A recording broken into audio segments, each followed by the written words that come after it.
अलैकुम। लाहौर से मैं हूं सैयद अहमद। हेडलाइंस अपनी इंसानी बुलेटिन के आगाज़ में सबसे पहले बात करें माह सयाम में महंगाई की। तो माह सयाम में महंगाई और गिरा फरोशी अरूज पर जा पहुंची है। भवाना में फलों, सब्जियों और सब्ज मसाला जात की कीमत में होशरुबा इजाफा हो गया है। रोजेदार महंगाई की चक्की में पिस कर रह गए हैं। इस हवाले से मजीद बात करेंगे नासिर अली से। जी नासिर, अपडेट कीजिए।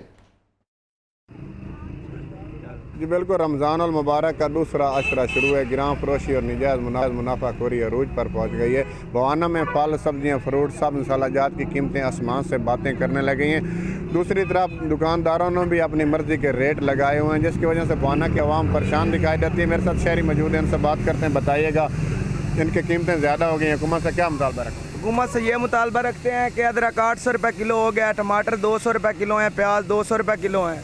और फ्रूट की तरफ चले जाएं तो 400 रुपये किलो सेब है, 300 रुपये दर्जन केला है और 200 रुपये किलो खरबूजा है। हम 500-600 रुपये कमाने वाले शख्स हैं, हम किधर से फ्रूट लेकर जाएं, किधर से सब्ज़ी लेकर जाएं? आटा इतना महंगा है, बिजली महंगी है, हर चीज़ महंगी है।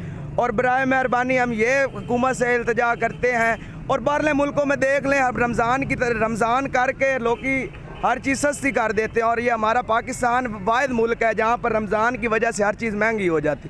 तो हुकूमत से ये हमारी गुजारिश है कि मेहरबानी की जाए और महंगाई को थोड़ा सा कम किया जाए। जी बिल्कुल, शहरियों की बात आपने सुनी। इनका कहना है कि इंतज़ामिया और हुकूमत से मुतालबा करते हैं कि शुक्रिया नासिर, अपडेट करने के